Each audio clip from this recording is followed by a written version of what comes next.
Allô tout le monde, juste un petit vidéo rapide. On entend évidemment beaucoup parler cette semaine des ouragans Harvey puis Irma. On parle déjà d'autres ouragans, de nouveaux ouragans en train de se former. Puis je vois beaucoup de monde écrire sur Facebook, sur les réseaux sociaux. Oh mon Dieu, ça y est, Mère Nature se déchaîne, on a trop pollué, on a trop fait ci, trop fait ça. Et ce que les gens disent beaucoup, c'est il va falloir changer nos habitudes. J'ai lu ça à beaucoup d'endroits. Oui, il faut changer nos habitudes, mais peut-être pas de la façon dont on pense. Ce que malheureusement la plupart des gens ne réalisent pas, c'est que ces phénomènes-là ne sont pas seulement naturels. Oui, c'est naturel qu'il y ait des ouragans qui se forment, mais il y a énormément d'influence de ce qu'on appelle la géo-ingénierie, donc des technologies de modification du climat qui sont utilisées pour empirer et pour provoquer ce genre d'incident. Il y a des preuves qui commencent déjà à circuler, comme quoi l'ouragan Harvey a été manipulé artificiellement.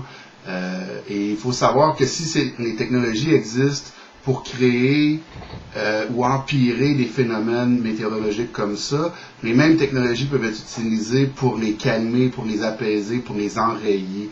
Donc, on ne parle pas ici de Mère Nature qui se déchaîne seulement. On parle de volonté politique d'avoir un ouragan qui frappe la population ou non.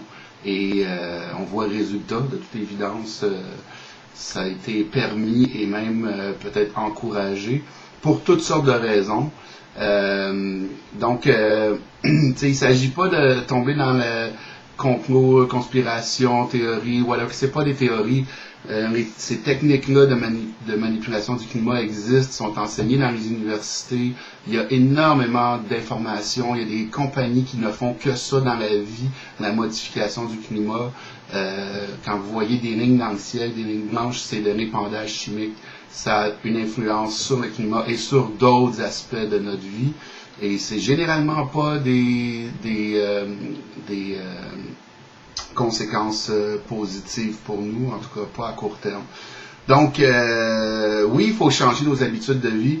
Et la première habitude de vie qu'il faut changer, c'est de monter notre niveau de conscience, de connaissance, fermer la télévision, parce que les informations qu'il y a là, ce ne sont pas la vérité, c'est définitivement pas toute la vérité. Si vous voulez vous informer plus, et vous devriez le faire, recherchez tout simplement sur Internet modification du climat.